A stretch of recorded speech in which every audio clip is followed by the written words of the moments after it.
Why is the whole room dirty by this time of the night? I will do it later.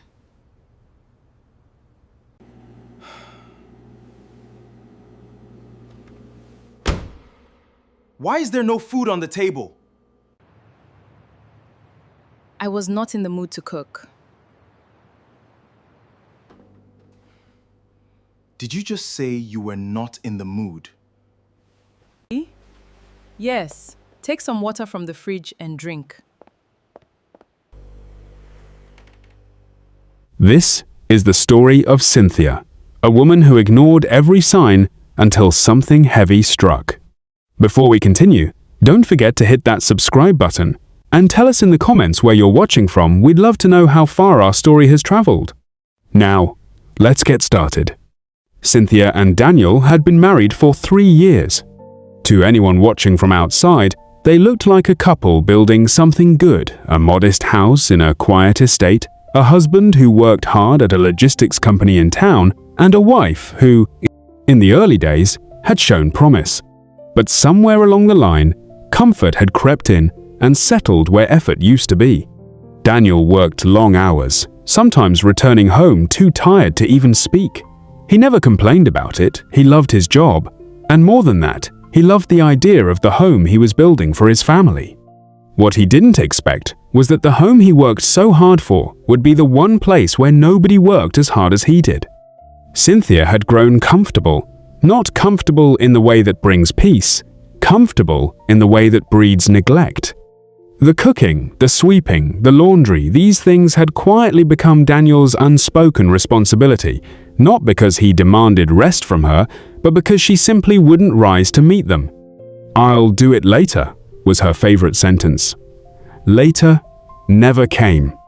"There's still time," she'd say, watching a movie while dust gathered on the shelves.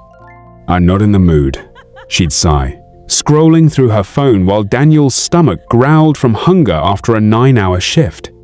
And so, night after night, Daniel would come home to a cold kitchen and a colder welcome.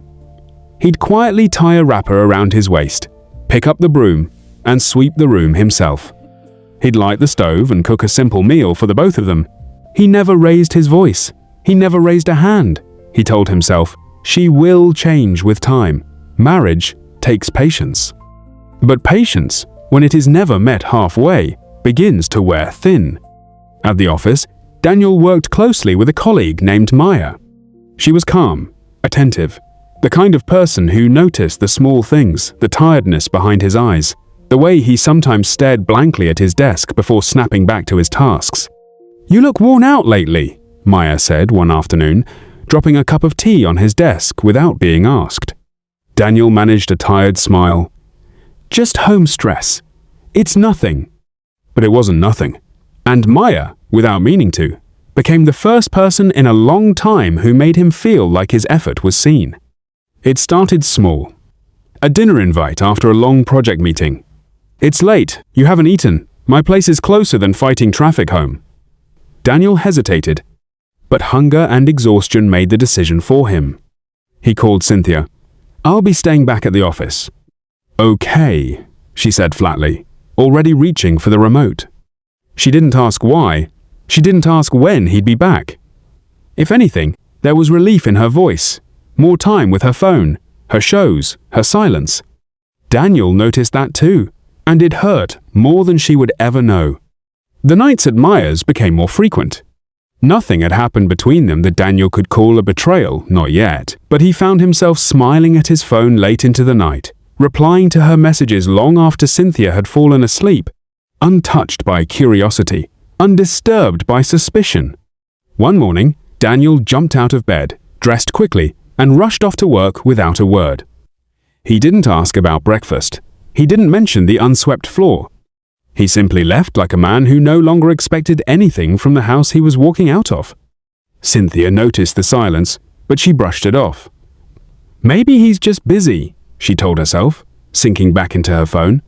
It was days before discomfort crept in.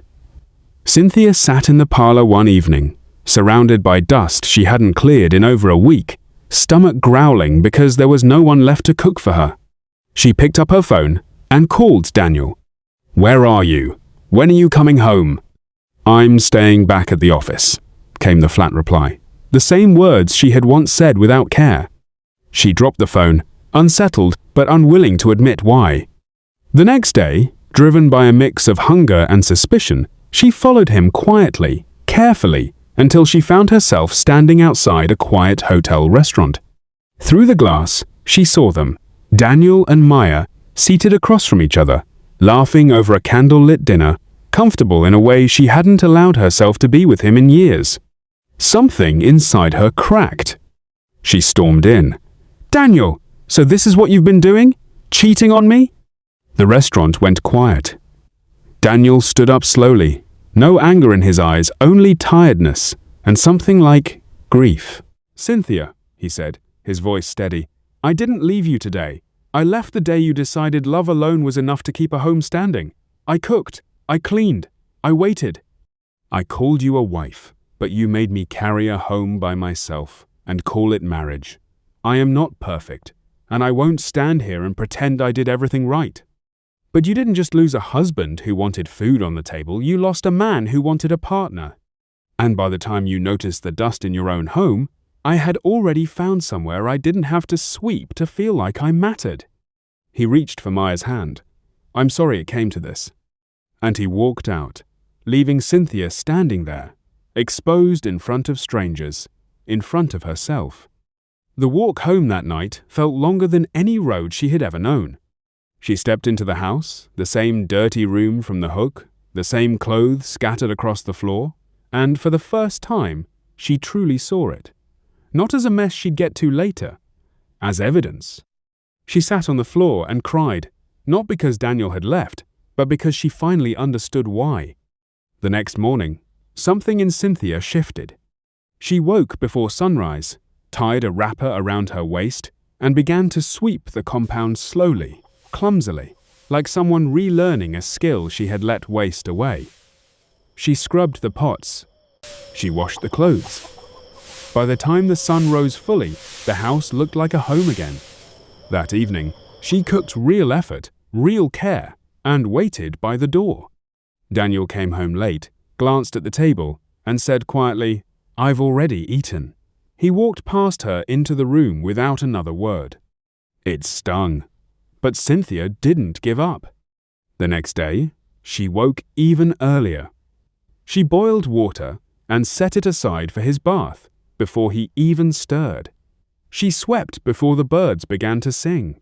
She cooked again, and this time, without saying anything, she packed a portion into a small container and slipped it into his work bag before he left.